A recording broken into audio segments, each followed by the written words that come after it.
Okay. Hey guys. Hope you're enjoying your day off. I'm here in school anyway. We didn't have the day off, but so Mrs. Capuano obviously is here. She's going to hand out this, which is problem set number 3, at some point this period. I'm going to give you a little bit of notes to help you with some book problems. You have book problems written over here, chapter 5. It looks like a lot, but 2 of them are kind of like pictures, not really calculations. 3 on the bottom, 82, 125, 140 is speed, kinetic energy stuff, which I'm going to give you some notes on, a couple practice problems right now. And then the rest of them are partial pressure questions, because I don't know if this week or maybe next week, but soonish, you're going to have a gas quiz on PV equals nRT, partial pressures, the stoichiometry, kind of like the aluminum lab, that's due Thursday. So anyways, I think I have a review sheet for that. I'll give you a review sheet for that, but this speed stuff, molecular speed, kinetic energy will be on that as well. So all that work you can work on today. So basically I'm going to give you notes for a little bit, maybe like 10 minutes here-ish. And then you'll have the rest of this period and next period to do the book work on the lab, work on the problem set. Problem set will be, we'll say a week, right? So today's Tuesday when you're seeing this. So next Tuesday or maybe Wednesday. All right, so we'll talk about it. And remember, at some point, if you need to contact me, just remind me. All right. Okay, so anyways, this is the Maxwell-Boltzmann curve. We talked about this the other day. And remember, the point is, if you have gas particles at low temperatures, 100K, versus high temperature, 1000K, 100K particles aren't moving as fast, they're not colliding very often. So if they're not colliding, they're not transferring energy. That means there's going to be a peak, pretty sharp peak, lots of particles all moving at the same speed, because they're not colliding to transfer that speed, okay?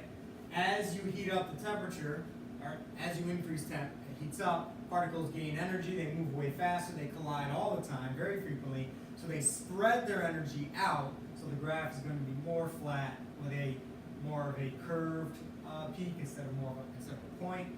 So that means that the speed and energy is more distributed, or is distributed more evenly, is a better way to say it. And I just wanted to review that. All right. So that is a curve you need to be able to interpret and understand what you're looking at. Okay. All right. Now let's talk about those 2 equations.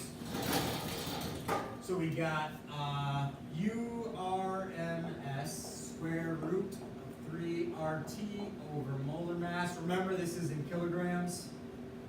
All right. And then you have kinetic energy equals 1/2 mv squared. So on an AP test or a test or quiz that you get from me or lab, this URMS, I feel like it's kind of an older unit or symbol. Really, that just means velocity, which is speed, how fast something's moving. So the unit here is meters per second. Okay, unit here is meters per second. So your homework asks for speed, or it might say root mean square speed, that's this. But if it's asking for speed, meters per second, velocity, whatever word they use, it all means the same thing. You're using this equation to solve for that, all right? And the reason, and this is kilograms too, the reason kilograms is used, again, just to clarify, kinetic energy is in joules. Well, a joule is equal to kilogram meter squared per second squared. So that is a joule. So the amount of energy something has definitely has a lot to do with the mass, right? If it's large or small, and then how fast it's moving, and then it needs to be squared. And I don't know all the derivations. Did I say that way? I said that right? I don't fully know how to derive all these equations, but it needs to be squared so that this equals joules. But the point of it is the energy of the particles has a lot to do with the speed and the mass, right? So that's why we use kilograms. So don't forget to use kilograms on the homework, okay? Because kids use the molar mass, for example, from the chart, and they forget to move the decimal, then this number is going to be way smaller than it's supposed to, right? Because that's going to be 3 decimal places bigger. All right, so we're going to use these 2 equations right now. I'll give you a sample problem. and I'll just kind of do it with you. Usually if I'm here, I'll write it down, give you some time, talk about it, but since I'm not, I'll just kind of do it with you, and then you can work on the problems. Alright, so, alright. Hopefully you guys are focusing. Skylar and Taylor, don't laugh and distract everybody, please. Let's see here. What is, so yeah, the way I have this question written, what is the RMS root mean square speed of, where am I? Helium and, what's the other one I'm using? Helium and neon, yeah.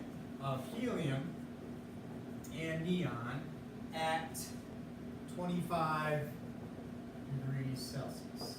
So really, instead of this, you could just say, what is the molecular speed? So if this said molecular or velocity, right? It's meters per second is what we're going for. So whatever term they use, it doesn't really matter. You're still doing the same calculation. So we're solving for the U. URMS equals square root, now 3, 8.314. I'm not going to label all the units here, but the R here is joules per Kelvin mole. We want joules because we're going to have molar mass in kilograms, and I just explained that there's kilograms in the joules. So there's our T is 25, but it's got to be Kelvin to cancel out the Kelvin. So that's going to be 298. Divided by the molar mass. So now if this is the root mean square speed of, let's say, helium first. All right. Now I shouldn't use the X because X means mole fraction. So I'll just use the U, okay? The U of helium. All right, we gotta use the molar mass, which is 4, but 3 decimal places to the left, 0.004, that's kilograms, right? It's gotta be in kilograms because this will all cancel out. Because a joule is kilogram meter squared per second squared, this will take care of the squares, you'll get meters per second. You don't really need to know all that. Just plug them in correct spots and you're fine. When you solve this, you get, for helium, I get 1.36 times 10 to the third meters per second. Okay, I'm going to do the same thing here. I'm not sure if that is getting over there, so I'll do it here. We're going to do it for neon, so same thing. So the root mean square speed of neon, square root 3 times 8.314 times 298 over, it's 20, but it's 0.02 in kilograms, right? So that's got to be kilograms. Again, I can say it over and over, but just remember to do it on the homework and whenever you do these speed problems, it's got to be kilograms. Okay, so when we solve for the velocity of, where the heck is it? Neon, there it is, 6.10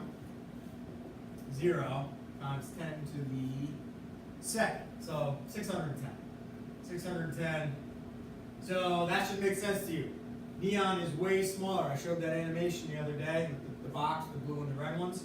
The small particles at the same temp should move much faster. So this is what, 1,360 meters per second. The big ones are only moving at 610. Should make sense. The little ones need less energy, right? So they're going to be moving faster at the same temperature. Okay? Okay. All right, so hopefully that was enough time for you to copy it down. All right, 610 for neon and 1,360 for helium. But that's just the velocity. What if we want to calculate the kinetic energy?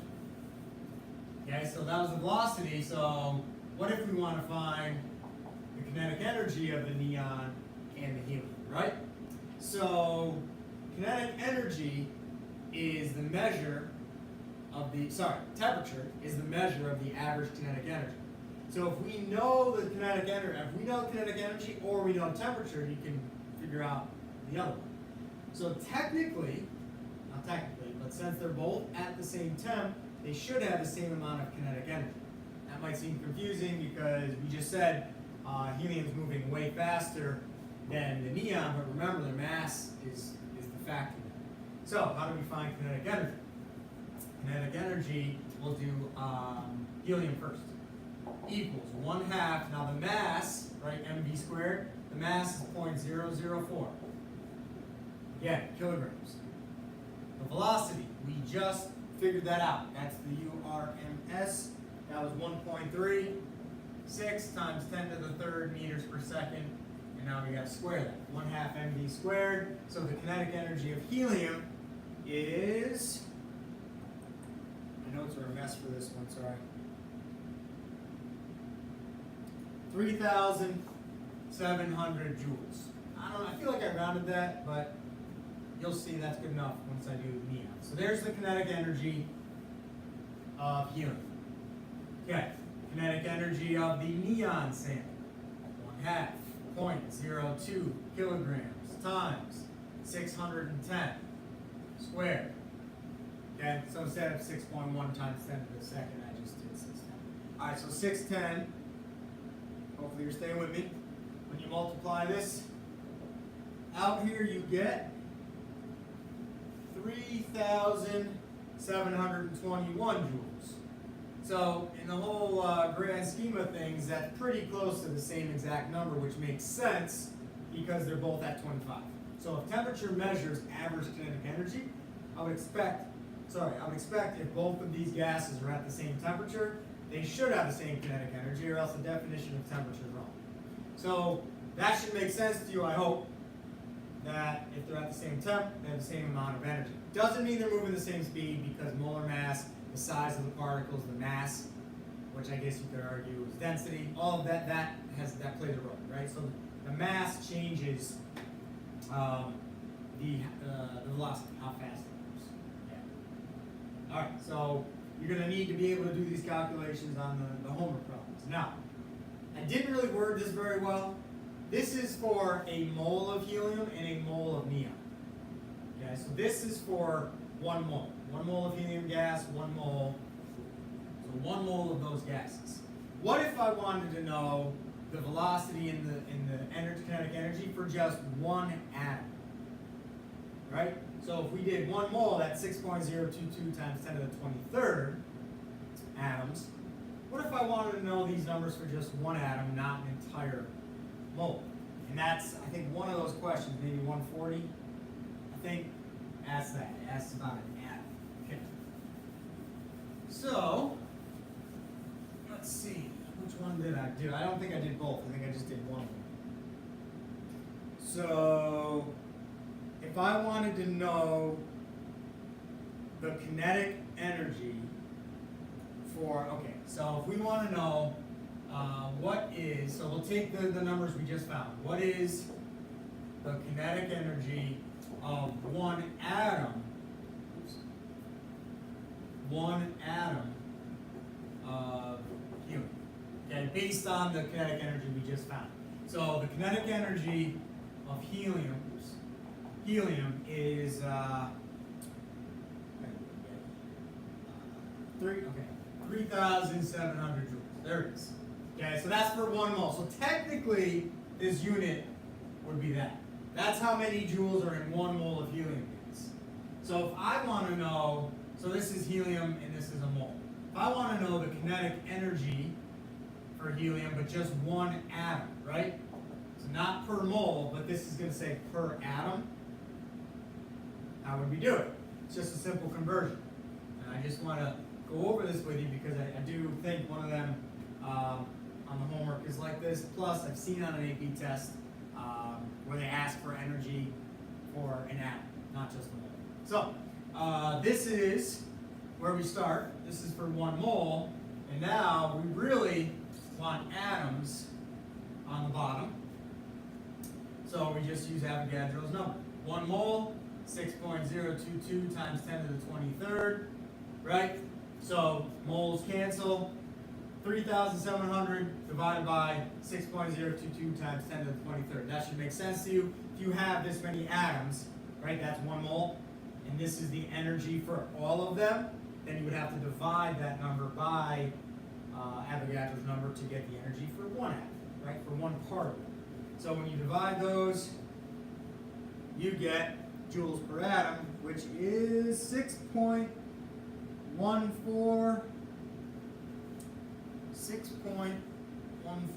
times 10 to the negative 21st joules per atom.